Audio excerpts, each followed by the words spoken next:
Meu nome é José, e esta é a minha história. Sou o filho de Jacó, também chamado de Israel, e vivi uma jornada que poucos poderiam imaginar. Minha vida foi marcada por altos e baixos, do amor de meu pai às traições de meus irmãos, da dor de ser vendido como escravo até a honra de me tornar governador do Egito. Mas antes de começar, inscreva-se no canal e deixe seu like para ajudar o canal. Está pronto para começar? Então vamos lá. Eu nasci na terra de Canaã, onde meu pai Jacó viveu com suas esposas, filhos e rebanhos. Fui o 11º de 12 irmãos, e o primeiro filho de Raquel, a esposa que meu pai amava profundamente. Desde pequeno percebi que era especial para meu pai. Ele demonstrava isso de muitas formas, mas o momento mais marcante foi quando me presenteou com uma túnica colorida. Essa túnica era diferente de tudo o que meus irmãos possuíam. Enquanto eles vestiam roupas simples, feitas para o trabalho nos campos, minha túnica era um símbolo de honra e distinção. Meu pai dizia que eu era especial, e eu acreditava nisso. Mas esse favoritismo não passou despercebido. Meus irmãos começaram a me olhar com ciúme e desconfiança. Deus também começou a falar comigo de forma especial. Ele me deu sonhos que revelavam algo sobre o meu futuro. No primeiro sonho, eu vi feixes de trigo no campo.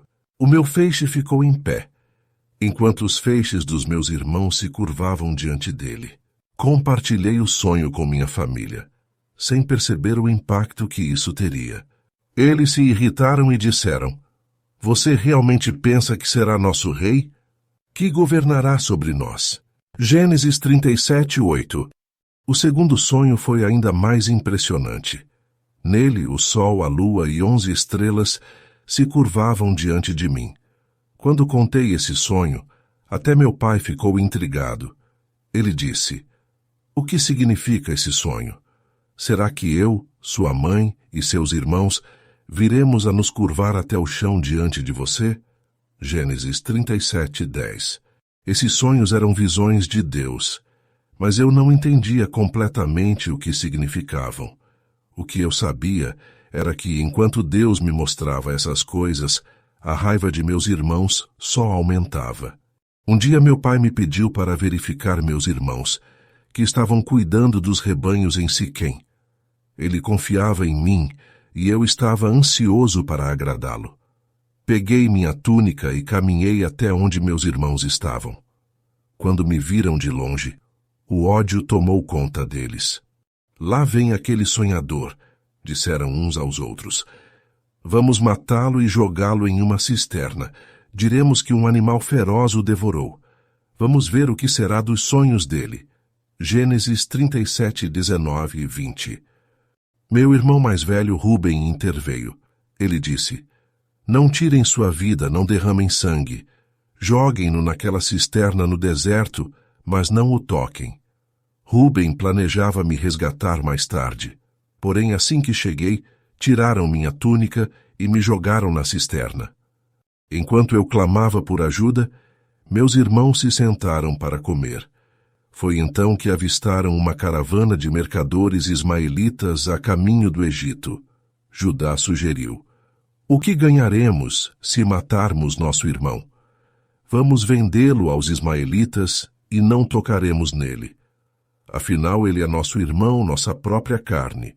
Gênesis 37, 26, 27. E assim fui vendido como escravo por 20 peças de prata. Eles tiraram minha túnica, mancharam-na com sangue de animal e a levaram ao meu pai. Quando Jacó viu a túnica, gritou: "Meu filho foi devorado, uma fera selvagem o despedaçou." Gênesis 37, 33. Meu pai rasgou suas roupas em luto e ninguém conseguiu consolá-lo. Enquanto isso, eu era levado ao Egito com o coração cheio de dor. Perguntei a Deus por que isso estava acontecendo, mas mesmo assim, algo em meu coração dizia que ele estava comigo. Ao chegar ao Egito, fui vendido a Potifar, um oficial do faraó, comandante da guarda. Apesar de ser um escravo em uma terra estrangeira, Sentia a presença de Deus em cada passo que dava. Trabalhei diligentemente, e tudo o que fazia prosperava.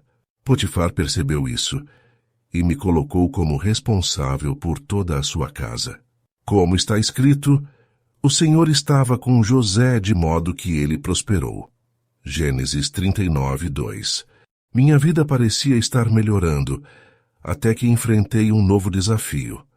A esposa de Potifar começou a me assediar, tentando me seduzir dia após dia. Mas eu permanecia firme, dizendo: meu Senhor confiou em mim e colocou tudo sob os meus cuidados. Como poderia cometer tamanha maldade e pecar contra Deus? Gênesis 39, 8, 9. Frustrada por minhas recusas, ela armou uma armadilha. Certo dia, enquanto eu trabalhava sozinho na casa, ela agarrou minha túnica e tentou me forçar.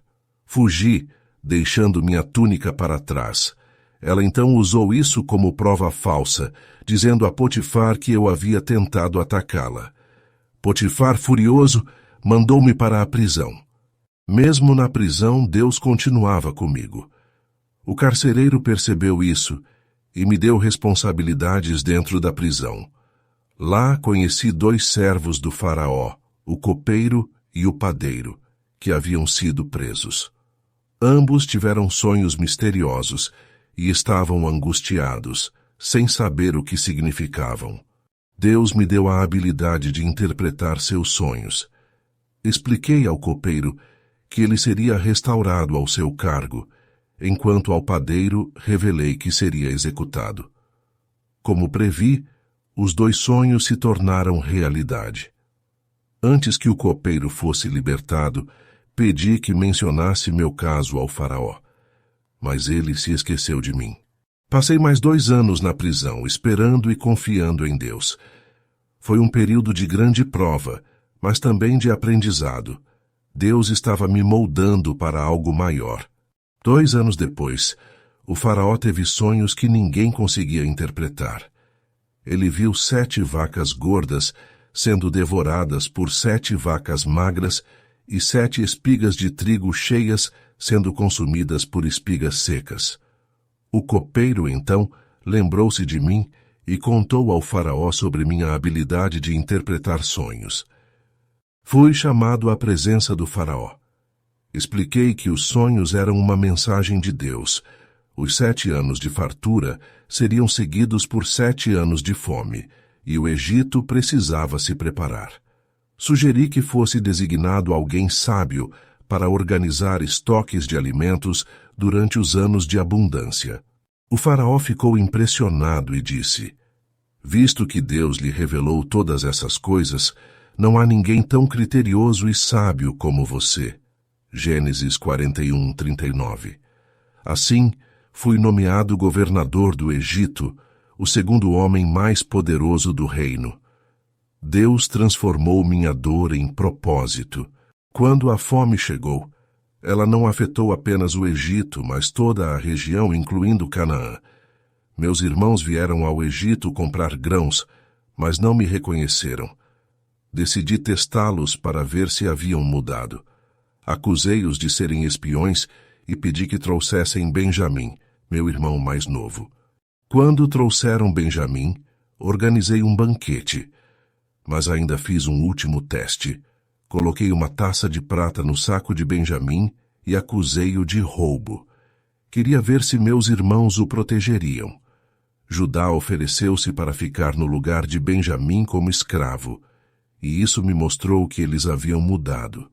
Não consegui mais conter minha emoção.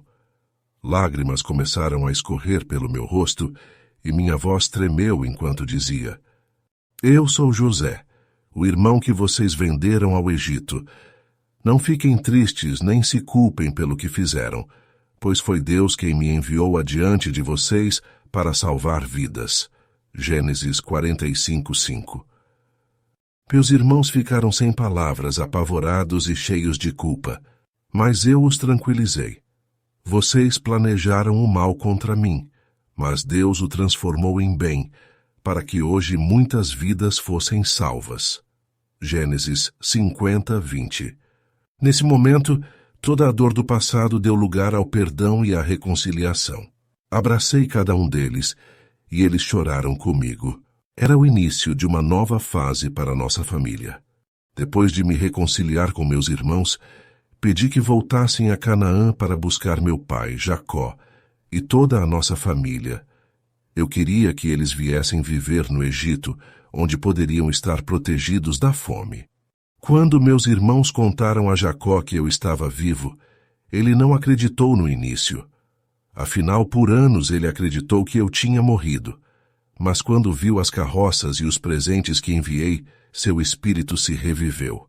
Ele disse: "Basta, meu filho José ainda está vivo. Vou vê-lo antes de morrer." Gênesis 45, 28. O momento em que reencontrei meu pai foi indescritível. Ele caiu em meus braços e choramos juntos. Por tantos anos, achei que nunca mais o veria. Mas Deus nos deu essa alegria. Meu pai e toda a nossa família, cerca de 70 pessoas, vieram morar no Egito, na terra de Gósen, onde tinham tudo o que precisavam para viver. Minha história poderia ter sido marcada pelo ódio e pela vingança, mas Deus me ensinou a escolher o perdão. Eu poderia ter usado minha posição de poder para punir meus irmãos pelo que fizeram, mas em vez disso, entendi que Deus estava no controle de tudo. Lembro-me do que está escrito em Provérbios 19, 21. Muitos são os planos no coração do homem, mas o que prevalece é o propósito do Senhor. Foi exatamente isso que aconteceu em minha vida. Mesmo quando meus irmãos conspiraram contra mim, Deus já estava preparando um plano maior. Perdoar meus irmãos foi libertador, tanto para eles quanto para mim. O perdão não apaga o passado, mas nos permite seguir em frente sem carregar o peso da mágoa.